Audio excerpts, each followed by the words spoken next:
I, 26, vividly remember the moment I first laid eye on her, 24, the woman who will become my fiancée. It was a warm summer evening, and I had decided to attend a mutual friend's birthday party at a cozy rooftop bar in the heart of the city. Little did I know that this seemingly ordinary gathering would mark the beginning of an extraordinary journey. As I walked into the venue, my eyes scanned the crowd, searching for familiar faces. That's when I saw her, standing near the bar, chatting animatedly with a group of friends. There was an undeniable energy surrounding her, a magnetic aura that instantly drew me in. Her smile was radiant, lightening up the room and captivating everyone around her. Embarking on a mission to introduce myself, I mustered up the courage and made my way towards her. As we engaged in a conversation, I discovered her warm and genuine nature. Her laughter was infectious, and her eyes sparkled with intelligence and curiosity.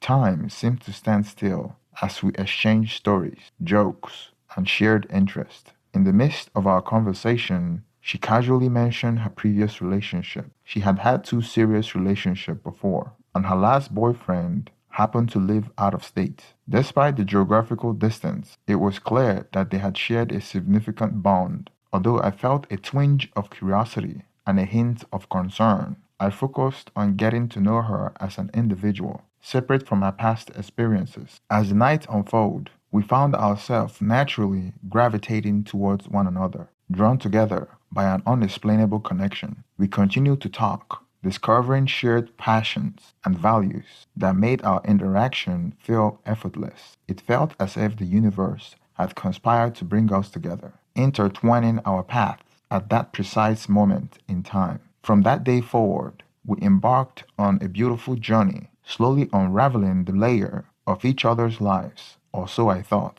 We celebrated victories together, provided comfort during challenging times, and supporting each other's dreams and aspirations. Our love blossomed, deepened by the trust and understanding we developed. One day, while spending time with my fiancée, I noticed her smiling on her phone and typing away with a certain enthusiasm. Curiosity got the better of me, and I couldn't help but wonder who she was messaging. As I approached her, I caught a glimpse of the text conversation, and to my surprise, it was her ex-boyfriend who lived out of state. Mixed emotion flooded my mind as I tried to process what I just discovered. Questions and doubts began to surface, casting a shadow over the trust we had built. I wanted to approach the situation with understanding, so I calmly asked her about the text exchange, careful not to jump to conclusions. With sincerity in her eyes, she explained that they had maintained a friendship after their breakup and their messages were purely platonic. They occasionally caught up on life events, shared jokes, and offered each other support from afar. She reassured me that her heart belongs to me and that our relationship was her priority. Listening to her explanation, I struggled to find the right balance between trusting her word and the doubt that lingered within me. It was essential for me to communicate openly, so I expressed my concerns and she promised to cut contact with her ex. We engaged in a heartfelt conversation where we both acknowledged the importance of honesty and the need for clear boundaries. As we dived deeper into the matter, we discovered that open lines of communications were vital for our relationship growth and stability. Together, we established guidelines that would nurture our trust and ensure that our connection remained strong. We agreed to maintain an open dialogue about our feelings and any concern that might arise along the way. A couple of nights later, we went out for drinks in the city. We had a great night, and I specifically didn't drink much because I wanted to make sure we would get home safe. Well, during the night, she drank so much that I had to literally carry her like a baby from the passenger seat to the bed. She's a lightweight, so it wasn't too stressful. While I was carrying her to the house, her phone dropped, but I waited till I dropped her on the bed before coming back to pick it up. When I picked up her phone, I got curious and checked to see if she was still chatting with her ex-boyfriend on Snapchat. But unfortunately, she had changed the password on her phone. That only heightened my curiosity. As she peacefully slept beside me, I couldn't shake off the nagging feeling that she was hiding something. The weight of the recent discovery still burdened my mind, and the temptation to seek further answers grew stronger. It was in that moment of weakness that I succumbed to trying something creative. I used her facial recognition on her while she slept. She unlocked her phone, unlocking her device. I hesitantly navigated through her Snapchat, fearing what I might discover. As I opened and searched for messages from her ex, I noticed that she had changed the profile name of her ex-boyfriend to something innocuous, almost unrecognizable. My heart sank, realizing the significance of this act. She had intentionally obscured their connection, leaving me feeling deceived.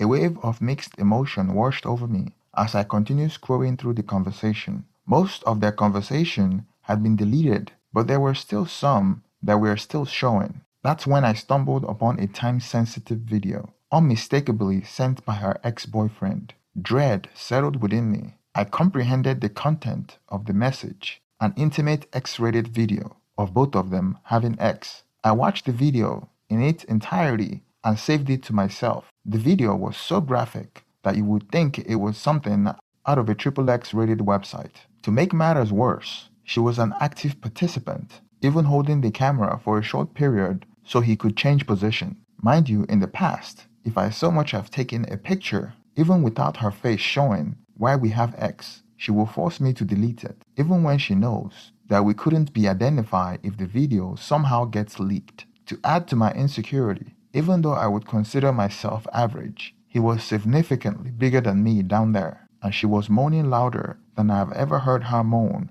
during X. There was also videos of her playing with toys. Her reply to him sending her the video was a rolling eye emoji. On the preceding conversation, they just went about like he didn't just send her the X tape. Please take a second to support the channel by hitting the thumbs up to like this video. Thank you. It wasn't that clear to me why he sent that video to her. Confusion and disbelief overwhelmed me as questions raced through my mind. How could she continue to text him? Why did she record an X tape with him? But now she wouldn't so much as let me take a picture during X, even though he is in another state. Have they been secretly meeting up behind my back? I desperately needed answers, and I wanted to give her the opportunity to explain. As she began to stare awake, I couldn't help but feel a profound sense of anxiety. I decided to confront her about what I had discovered, despite the potential pain it might cause me. Sitting beside her, I mustered the courage to ask her why she continued to communicate with her ex,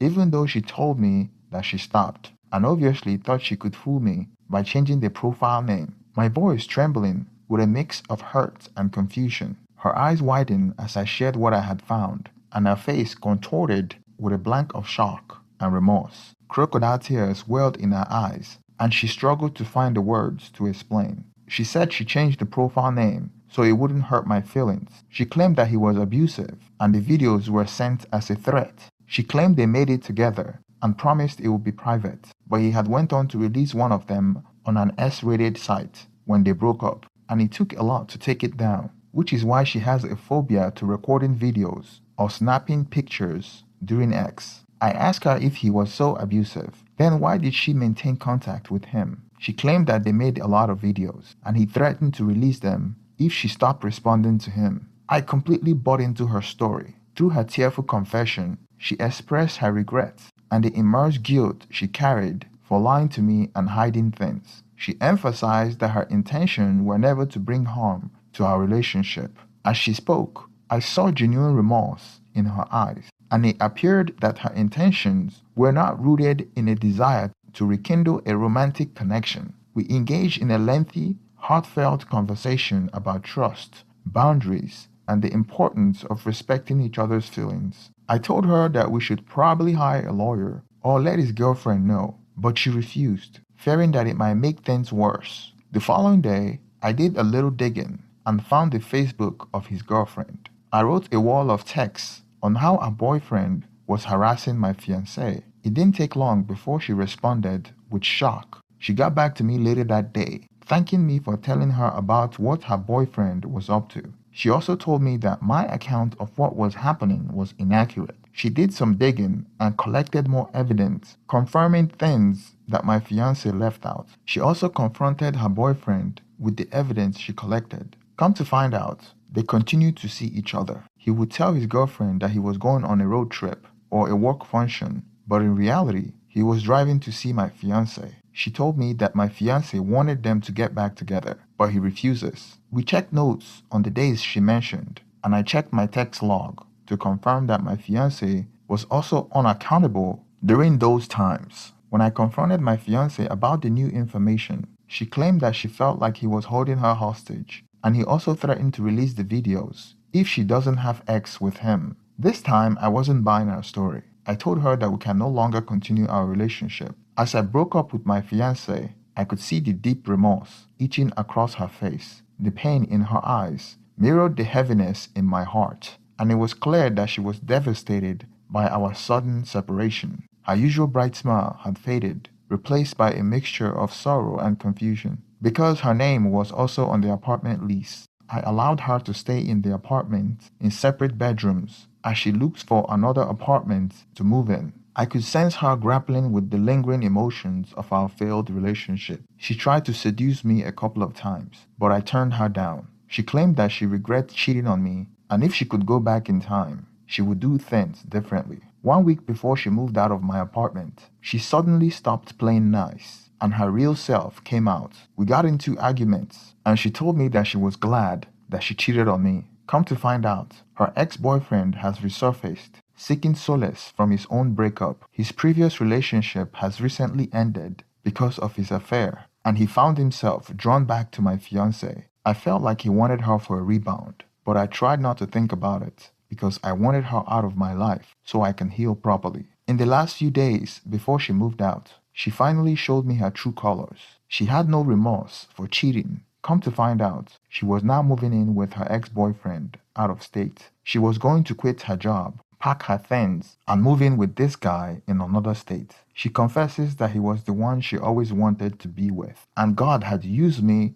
to bring them together. Now, how does that make me feel? Like a plan B to her? A placeholder? The guy she settled for? As depressed as that made me feel, in a way, I thought I dodged a bullet for breaking up our engagement. What would have happened if I had married her and had a child with her, then find all this out? A day later, I could see her face brighten up. The possibility of rekindling an old flame ignited a newfound hope within her. She quit her job, got a U-Haul trailer, and drove out of state to move in with her ex-boyfriend. Why I couldn't help but feel a tinge of sadness and jealousy. I held my head up for being the one that made the decision to separate because I can't marry someone that lied to me constantly and cheated on me. I'd rather be alone than be someone else's plan B. I understand that life's twists and turns can lead us down unexpected paths. My fiancé change in demeanor from remorseful to excitement had a profound effect on me. Few months ago,